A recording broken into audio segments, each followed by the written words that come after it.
Welcome to This Got Me Thinking, where clarity comes from conversations and the connections that spark from them.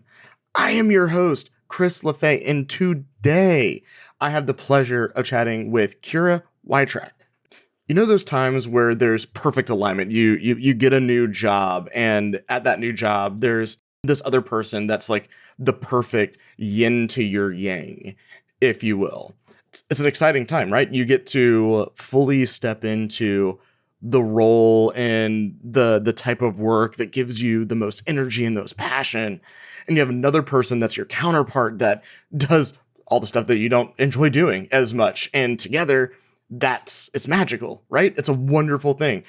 Entrepreneurs see it when they sign clients that fit perfectly into their product and service line mix. But sometimes it doesn't work out as easily as that. I'll let Kiera tell her story. What was interesting was I was brought on as the head of comms, and I was brought on alongside a head of growth. And so I was very particular in the interview. Like, I'm not a performance marketer.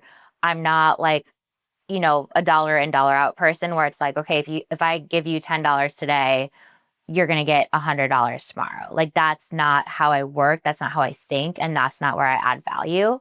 So I was, very put at ease by the fact that, no, we want someone to build our brand and to work alongside the head of growth, who's going to be more focused on kind of those, like, bringing in those customers, how much exactly are we spending and how much are we getting in return, very quickly. So that was kind of like the dream role to me. So I was going to build the brand and kind of focus on that long-term sustainability for the company, while this, working hand in hand with this other person who was kind of more on that performance side of things. As you were going through this initially, was there a particular campaign idea that you had that you were just gung-ho to get off the ground from the very beginning? We kind of never got to like that campaign. It was kind of like, all right, I want to set us up for PR. I want to, get our story straight. I want to get these foundational pieces in place, so that we can go gung-ho on a campaign. And we did, kind of shoot around ideas. What I really wanted to do, like an Atlanta kind of saturation campaign, kind of thinking back into, I didn't have like a specific idea that I was kind of going after, but thinking back into like the early days of MailChimp, when, every 3 feet you would drive, you would see a MailChimp billboard. And it wasn't just like MailChimp, Yes. good for email marketing. They were like very story driven billboards. And then you'd go to the movies and MailChimp would have like a little short film in the trailer section. So I really wanted to kind of blow up the Atlanta market, with that saturation and kind of that small place, and then leverage that goodwill to kind of go more national. How close did you get there to being able to do it? No, not at all. Not even a little bit. Funding was offered and then it was pulled, and the conversation switched very quickly from building the brand to, you know, how many customers did you bring in this week?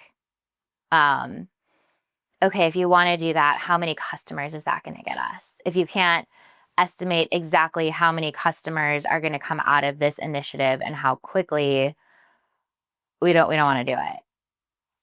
And I was kind of like, at some point, I was kind of back and forth between doing the job that I was hired to do, the right things to do, and then just kind of like being a people pleaser and being like, well, even though I'm a peer with this head of growth, I could just basically transition my job into just working for him, like, at that point. And, to keep my job and to keep my place and to keep everyone happy.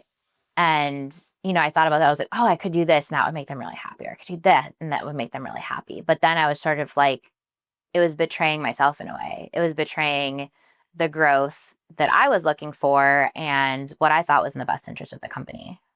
How long did you sit with that? It happened pretty quickly. So I'd say probably about 9 months.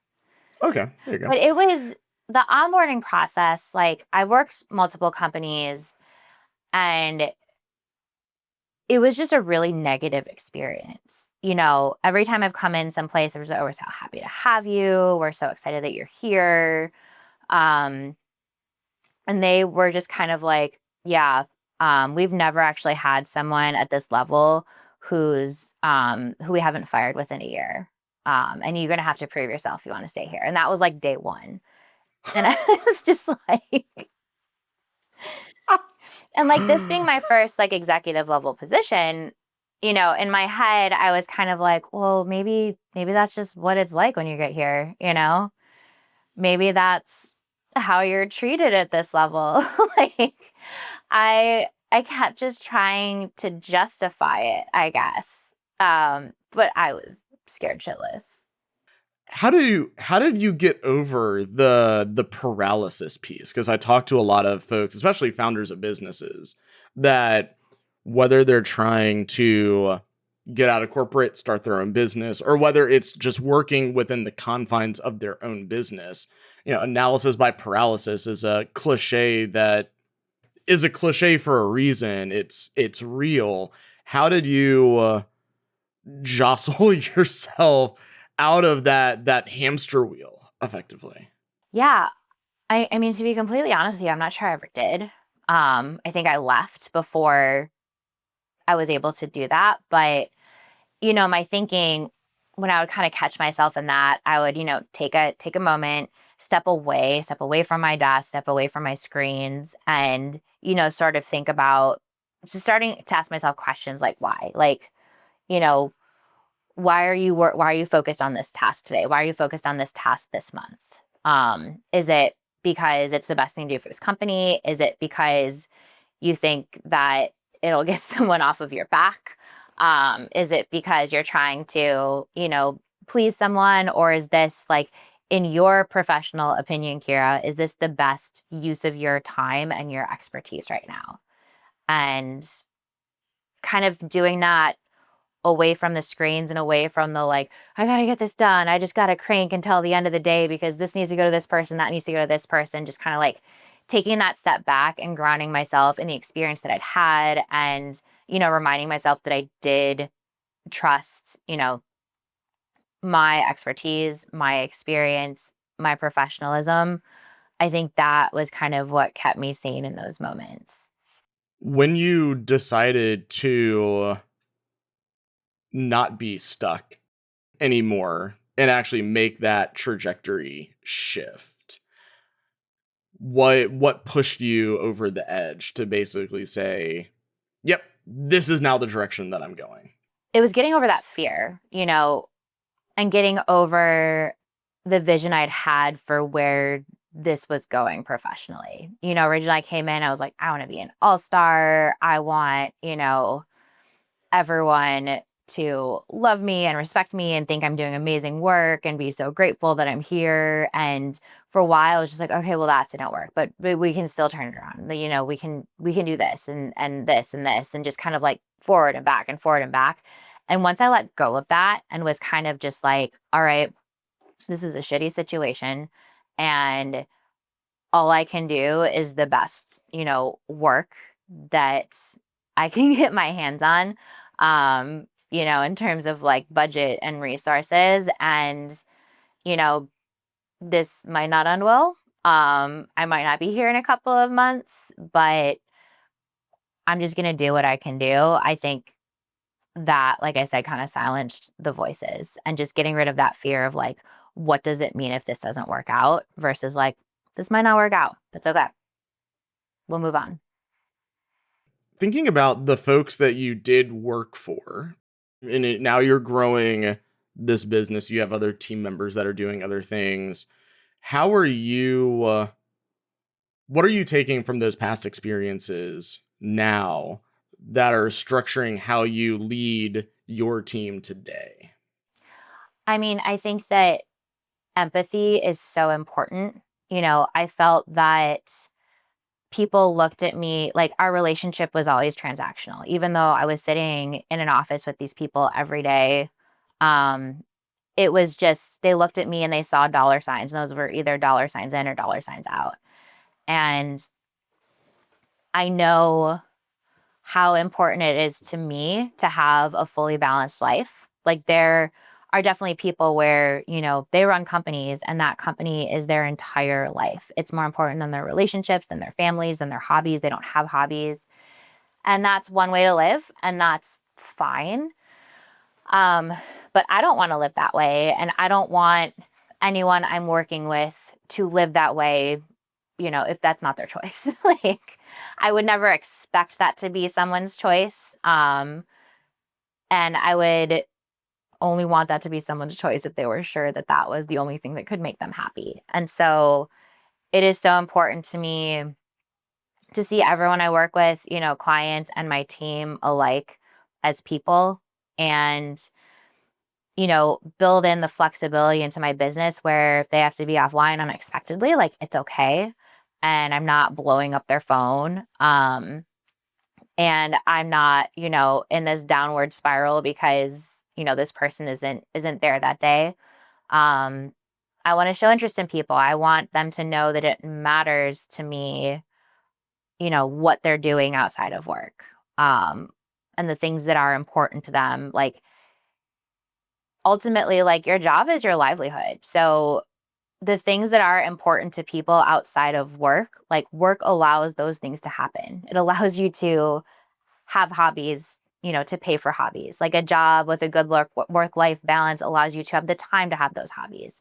It allows you to provide for your family, to go on vacation. I just think I don't want to live in a world where those things are separated, and I don't want to live in a world where relationships with people are transactional.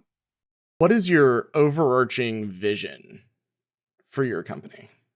It's a great question. So when I started my company, it was obviously very scary. I didn't know what was going to happen, if I was going to make it work. But what I said to myself was, if I can maintain the lifestyle that I have now, effectively replacing my income, not right away, but in a relatively timely manner, or enough of it that, I can live the way that I want to live and still have time for the things that are important to me outside of work, friends, hobbies, family, relationship, all of those things, then I will have succeeded. Um, that was like my litmus test going into it. I was like, that is all I need to be able to do, or believe I can do, to keep going. And I was able to do that relatively quickly. And that is probably one of the things I'm most proud of ever accomplishing in my life. Now we're at this point where it's like, okay, I did that, so it's what's next. And I think it's building a business that is sustainable. Clients come, clients go, where we have a respectable turnover rate. We have a respectable, client acquisition rate, something where we have a product that we're proud of, that we know that we can sell, and where, we're growing, but not in a crazy, life-altering pace. I'm not trying to build an empire, and I'm not trying to, upend anyone's lives. And just kind of keeping it going, having good relationships with my people, having good relationships with my clients, and doing work that actually makes a difference for someone. Question that I want to hone in on today is, what is the best use of my expertise right now? And it's a very easy jump to go from here to the whole concept, after listening to, honestly, some of the this episode and some of the other episodes as well, of hearing these stories of people that were in a job, for lack of better terminology, and decided to go out and risk working for themselves.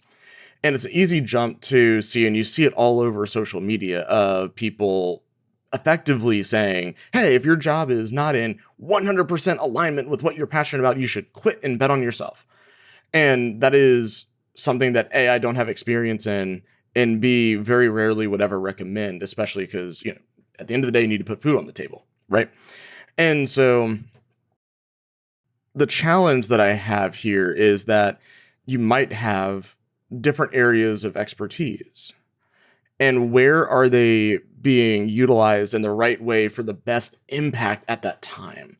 And so I'm gonna use just an overly simple example. Let's just say that you are a marketing person and you have a marketing job. That is an area of expertise that you have. And while marketing in that particular job might not be your 100% passion, you're good at it, you're making strides, and everything is going smoothly. Well, there's other sides to your expertise. Like, for example, I play some guitar.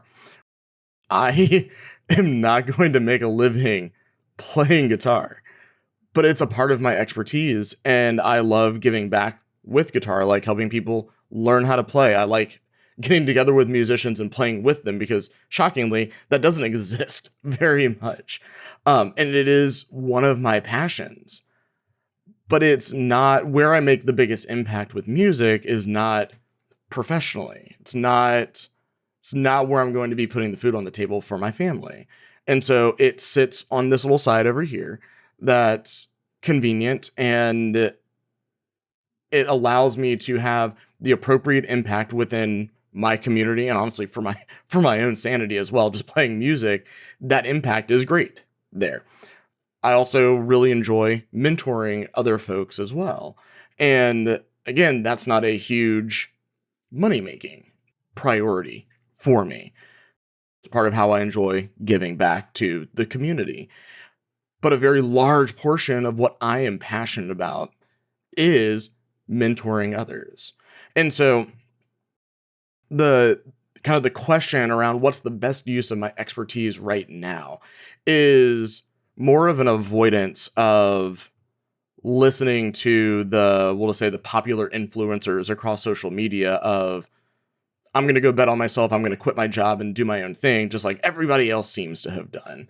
And really backtrack that and zoom out a little bit and say, is your passion something that you do have a desire to make your 100% job? Because a lot of passions are hobbies. And that's not true for all of them. Don't get me wrong. I realize that it's a overarching statement. But when you turn your hobby into your job and your income is dependent on it, there's this boundary that's crossed where it is potentially no longer fun anymore. And it doesn't become the hobby, it becomes your job, and now you need to go find a new hobby. And so when you're thinking about all of this and thinking about what does taking a leap of faith look like, and should I go out and do X, Y, and Z, think about the type of impact you want to make. Because just because you do something on the side and for fun and maybe even pro bono doesn't mean that the impact that you make has to be small. That's what Kiera got me thinking.